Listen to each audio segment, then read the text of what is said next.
नमस्कार दोस्तों, आप सभी का बहुत बहुत स्वागत है news first point YouTube channel पे। दोस्तों, आज की डेट इस वीडियो में हम ये देखेंगे कि किस तरह से पाकिस्तान मीडिया बहुत ही ज़्यादा चिंतित नज़र आ रहा है। जिस तरह से बांग्लादेश बढ़ चढ़ के भारत को सपोर्ट कर रहा है, चिटागांव पोर्ट दे रहा है, और दूसरी तरफ जो पाकिस्तान के अंदर के हालात बहुत ही ज़्यादा ख़राब चल रहे हैं। ना उन्हें कहीं से डॉलर मिल रहे हैं, ना ही उनकी कोई गवर्नमेंट स्टेबल हो पा रही है। तो चलिए दोस्तों, चलते हैं आज की वीडियो की तरफ, देखते हैं पाकिस्तान मीडिया ने और क्या कहा। हाड़ शुरू हो जाती है।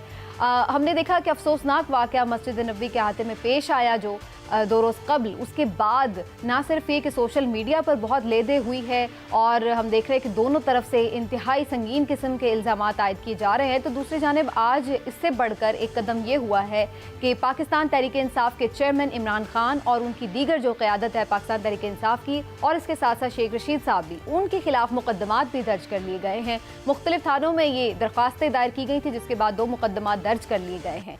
शेख रशीद साहब के जो भतीजे हैं उनको बाकायदा गिरफ्तार भी कर लिया गया है, जो कि उम्रे से वापस जैसे ही पहुंचे हैं तो उन्हें वहीं से गिरफ्तार कर लिया गया है। शेख साहब को भी गिरफ्तार करने का इंदिया दे रहे थे आज वज़ीर दाखिला राना सनाउल्लाह, और उनका ये कहना था कि ज़रूरत पड़ी तो इमरान खान साहब को भी गिरफ्तार कर लिया जाएगा। ये मामला यहाँ तक ही महदूद नहीं है। दूसरी जानिब खान साहब ने भी आज एक धमाकेदार प्रेस कॉन्फ्रेंस की, जिसमें उन्होंने ना सिर्फ ये कि एक दफ़ा फिर से शरीफ ख़ानदान के ऊपर मुख्तलिफ जो मनी लॉन्ड्रिंग के और माली करप्शन के मुकदमात हैं उनका जिक्र किया, उसकी तफसीलात शेयर की सहाफ़ियों के साथ, बल्कि जब उनसे इस हवाले से भी सवाल पूछा गया कि जो वाक़या पेश आया तो उसका रिएक्शन अभी आपने खुद ही सुन लिया कि उन्होंने बिल्कुल इसकी तरदीद भी की और इसे अफसोसनाक तो करार दिया, लेकिन साथ ही कहा कि इनके साथ यही होगा क्योंकि अवाम के अंदर इनके खिलाफ नफरत है।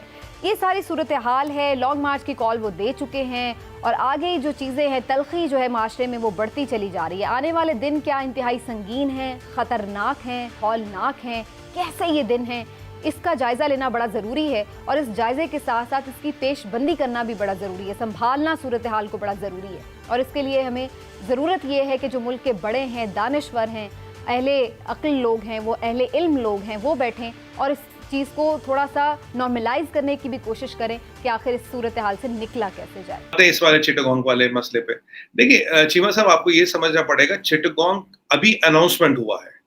ये कवायद पिछले 4 साल से चल रही। आप बोलोगे कैसे चल रही है, हमने तो सुना नहीं। हमारे नेशनल टीवी पे 3-4 बार इस पे डिबेट हो चुका है।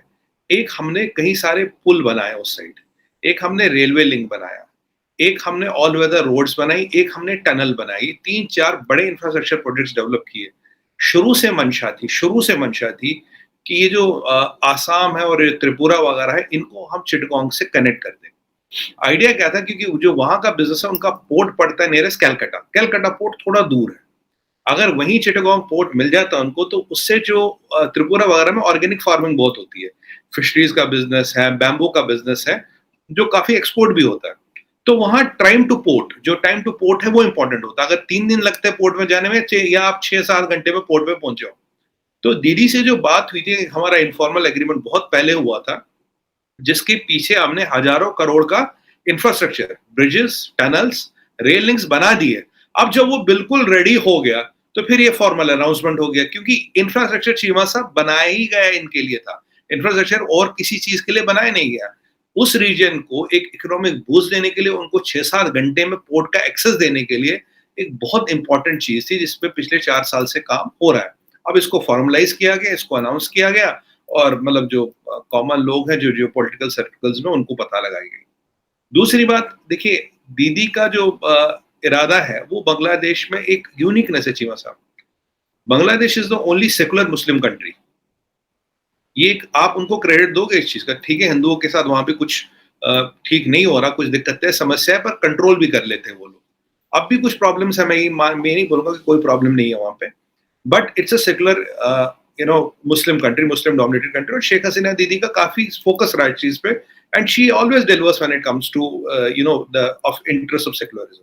इस वक्त जो हुकूमत बनाई गई है, जो इम्पोर्टेड गवर्नमेंट जिसको कहा जाता है, ये आपस में मिल ही नहीं सकते थे, लेकिन ये मिले। और अभी भी अगर ये कायम है गवर्नमेंट में, तो सिर्फ इसलिए कि इनके पीछे एस्टेब्लिशमेंट है। और हिलाली साहब इसका जवाब देते हुए बता रहे थे कि 12 बलोच एमएनएस, उनका ये कहना था कि अगर एक फोन कॉल उन्हें आ जाती तो वो इमरान खान के खिलाफ वोट नहीं देते। तो हिलाली साहब, मैं चाहता हूं कि यहीं से आप बात शुरू करें और जो आप कहना चाह रहे थे कि फिर हम किसकी तरफ देखें, किसको हम पकड़ें, किससे हम सवाल करें। देखिए, नहीं, सवाल आप पीटीआई से करें और लीडरशिप से करें। क्या हर वक्त आप चाहते हैं कि इस्टेब्लिशमेंट आके लोगों को कहें कि वो कुछ करना चाहिए?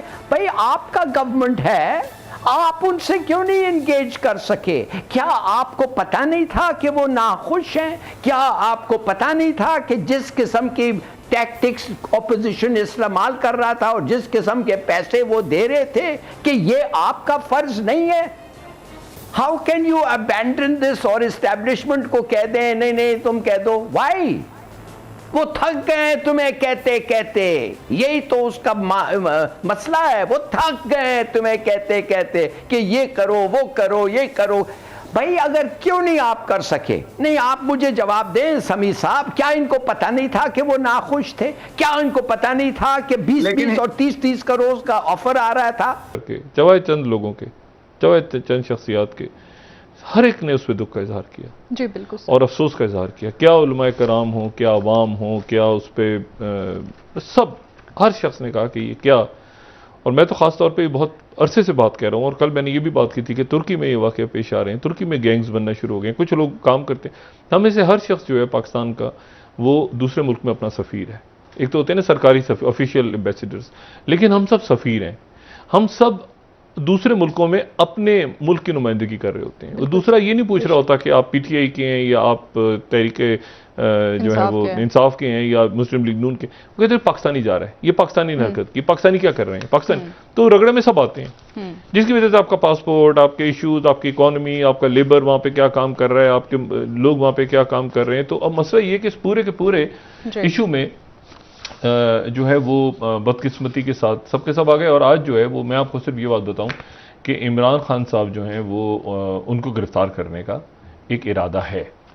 एक बड़ी सोच ही पाई जाती है कि इमरान खान साहब को भी गिरफ्तार कर लिया जाए और शेख रशीद साहब को, बाकी शख्सियात को, राना सनाउल्लाह साहब ने कहा भी है कि इमरान खान साहब को गिरफ्तार कर लिया जाएगा और पर्चे वगैरह दर्ज हो गए हैं अब।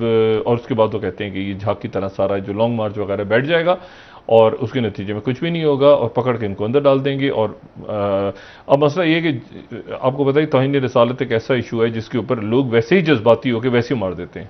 मतलब वैसे ही एक माशरे के अंदर एक ऐसा तबका तो है ना, वो पूछते भी नहीं है, वो कहते हैं अच्छा ये तौहीन रिसालत, मार दो।